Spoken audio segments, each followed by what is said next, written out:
திரு சரவணன் அவர்கள்ட்ட இன்னும் வந்து திமுக கூட்டணியில் தொகுதி பங்கீடு முடிவாகாததற்கு அதிமுக வெளியிலிருந்து எக்ஸ்டர்னல் ஃபோர்ஸா இருக்கு, அதுதான் பிரச்சனைன்றார். திமுக வந்து இந்த தொகுதி பங்கீடு விஷயத்துல எப்படி நடந்து கொள்ள வேண்டும், கூட்டணி கட்சிகளை எப்படி நடத்த வேண்டும் என்பதை வந்து நன்கு அறிந்த கட்சி. இப்போ இது வந்து 1967 பல வானவில் கூட்டணிகளை கட்டமைத்து மிக சிறப்பான பல வெற்றிகளை பெற்று இந்தியாவுடைய தேர்தல் களத்தையும் தமிழ்நாட்டுடைய தேர்தல் களத்தையும் மாற்றிய வல்லமை திமுகவிற்கு உண்டு. இதற்கு முன்னால செய்து காட்டியிருக்கிறோம்.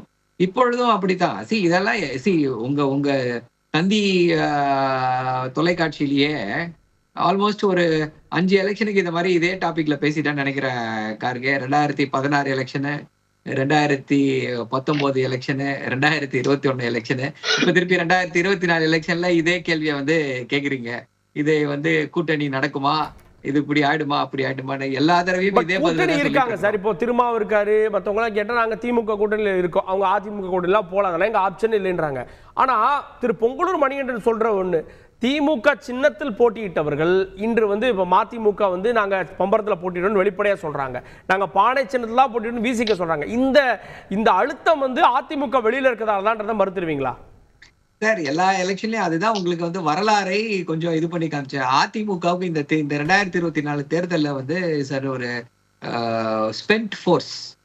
அவர்கள் வந்து இந்த தேர்தலில் அவர்களால எதையுமே வந்து செய்ய முடியாது. அவர்களுடைய பேச்சு இந்த இதுல எதுவுமே, அவங்க வந்து ஒரு சைலண்ட் ஸ்பெக்டேட்டர் மாதிரி தான் இருக்காங்க. பாஜகவிற்கு அவங்களுடைய மொத்த ஸ்பேஸையும் ஸ்வீட் பண்ணிடுவாங்களோ அப்படின்ற அந்த ஒரு பயம் இருக்கிறது. முதல்ல வந்து அவர்கள் நாங்கள் தான் எதிர்கட்சி அப்படின்றத வந்து அசர்ட் பண்ணணும்.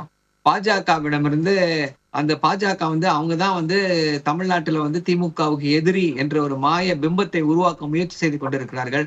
முதல்ல அந்த பிம்பத்தை உடைக்கட்டும் சார் அதிமுக. அதுக்கப்புறம் இப்படிப்பட்ட டால் கிளைம்ஸ் எல்லாம் பண்ணட்டும். இப்ப இந்த தேர்தலை பொறுத்தவரை என்ன அப்படின்னா, இந்த கூட்டணி கட்சிகள் வந்து ஏதோ சந்தர்ப்பவாதத்தாலோ, திமுக கூட இருக்கவங்க ஏதோ சந்தர்ப்பவாதத்தாலோ இல்ல வந்து ஏதோ ஒரு புற அழுத்தத்தாலோ சேர்ந்த கூட்டணி கிடையாது. இது வந்து ஒரு கொள்கை கூட்டணி. 2019 முன்னால பாஜகவுடைய பாஜகவை அகற்ற வேண்டும். அந்த பாஜக செய்யக்கூடிய அந்த மதவாத அரசியலை எதிர்த்து உருவான கூட்டணி இது. இதை எப்படி சார்ட் அவுட் பண்ணணும், என்ன பண்ணணும்னு எங்களுக்கு தெரியும் சார். அதனால அது வந்து ஒரு பிரச்சனையே கிடையாது. இந்த தேர்தலில் இருக்கக்கூடிய பிரச்சனை வேற. இந்த தேர்தலில் வந்து இந்தியாவின் அடையாளத்தை சிதைக்க முயற்சி செய்து கொண்டிருக்கக்கூடிய பாஜகவை எப்படி வந்து இங்கிருந்து அகற்ற வேண்டும், அவர்கள் வராமல் இருக்க வேண்டும் என்பதற்கான தேர்தல். ஒரு சின்ன இது எப்படின்னா, ஒரு சின்ன இது இன்னைக்கு பாத்தீங்க அப்படின்னா, மதுரைக்கு இன்டர்நேஷனல் ஏர்போர்ட் ஆக்குங்க மதுரைய அப்படின்னு சொல்லி தொடர்ந்து குரல் கொடுத்து கொண்டு வருகிறோம். முடியாதுன்னு சொல்லிட்டாங்க. பாஜக செய்ய முடியாது என்று விட்டார்கள். இன்னைக்கு பாத்தீங்கன்னா ஜாம்நகர், குஜராத்ல இருக்க ஜாம்நகரை வந்து இன்டர்நேஷனல் ஏர்போர்ட் ஆக்கிட்டாங்க சார். என்ன காரணமா? 10 நாளைக்கு திரு அம்பானியுடைய மகன் திருமணம் கூட நடக்கவில்லை. திருமணத்துக்கு முந்தைய ப்ரீ வெட்டிங் ஃபெஸ்டிவிட்டிஸ்.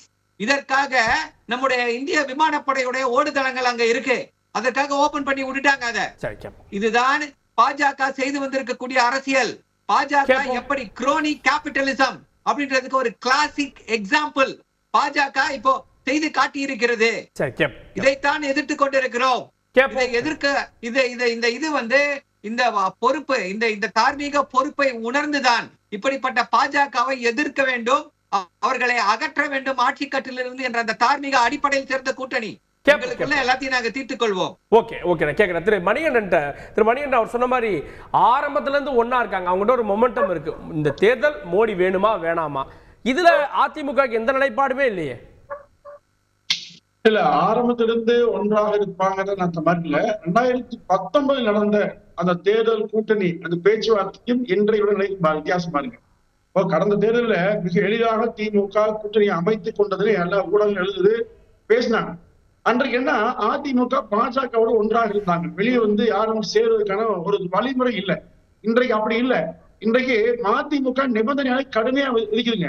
இப்ப மறுபடியும் திமுக என்று திரு கருணாநிதியால் சொல்லப்பட்ட மதிமுக, பெருமளவு மதிமுக நிர்வாகிகள் திமுக போனவரை கூட இன்றைக்கு பலகீனம் சொல்லப்பட்ட மதிமுக திமுக பயப்படுதுங்க. அதே மாதிரி காங்கிரஸ் கட்சியோடு ஒன்றுடைய அளவுக்கு பேச முடியுது.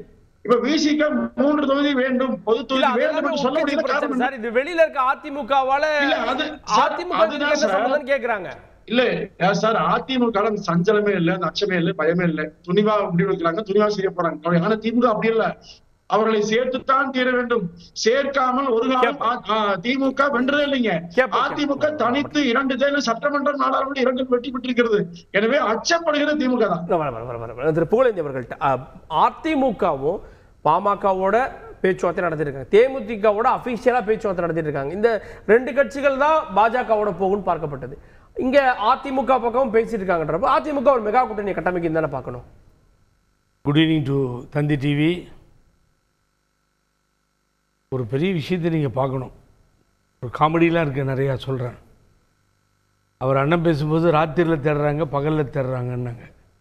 எப்போ தேடுறாங்களோ தெரியாது. 2 மணிகள் என்ன பண்ணாங்க, நேராக தேமுதிக கேப்டன் வீட்டுக்கு போனாங்க கூட்டணி பேசுகிறதுக்கு. ஆமாம், காருக்கு கூட்டணி பேசுகிறதுக்கு. இதே கட்சியோட கூட்டணி சென்ற தேர்தல் நேரத்தில் எப்படி நடந்தது தெரியுமா? தலைமை கழகத்துக்கு வா, ஓபிஎஸ் அண்ணன் வீட்டுக்கு வா, எடப்பாடி சார் வீட்டுக்கு வா, அதுக்கு பின்னாடி 5 ஸ்டார் ஹோட்டலுக்கு வா, இழுத்தடிச்சு இழுத்தடிச்சு இழுத்தடிச்சு அவர்களை வரவழைத்து அந்த பேச்சுவார்த்தைன்னு அசிங்கப்படுத்தி அவர்களை வெளியே அனுப்பிவிட்டு அதற்கு பின்னாலே உங்களுக்கு கூட்டணி இல்லை, முறிஞ்சதுன்னு சொன்ன பின்னாடி அருமைக்குரிய எனது அன்பு சகோதரர் சுதீஷ் பட்டாசு வெடித்து தேமுதிக அலுவலகத்துக்கு முன்னால் இந்த சாவகாசமே வேணாம், நல்லபடியாக விட்டாச்சு சட்டமன்ற தேர்தல். அந்த கூட்டணியினுடைய கொள்கை பரப்பு செயலாளர், பாமகவினுடைய கொள்கை பரப்பு செயலாளர் ஒரிஜினலாக KP முனுசாமி, அங்கே விட்டுருங்கப்பா அப்படின்னு சொல்லி விட்டு போன கேப்டன் கட்சியை தேடி நாடி வீட்டுக்கு போகின்ற சூழ்நிலை இன்றைய தினம் பழனிசாமிக்கு. நினைச்சு பாருங்க எப்படி இருந்தது. அதிமுக அலுவலகம் எப்படி தேடி வருவாங்க, அதுக்கு பின்னாடி மாண்புமிகு அம்மாவும் மற்றவர்களும் அதை முடிவு செய்வார்கள்.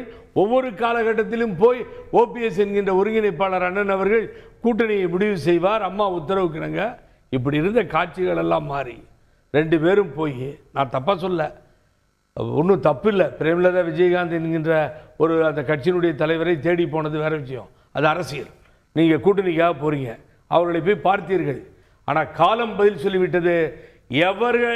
எவர்களை அசிங்கப்படுத்தினார்களோ, எவர்களை காயப்படுத்தினார்களோ, எவர்களை தூக்கி எறிந்தார்களோ அவர்களை நாடி தேடி செல்கின்ற சூழ்நிலையை இன்றைய தினம் காலம் உருவாக்கி விட்டது எடப்பாடி அணிக்கு.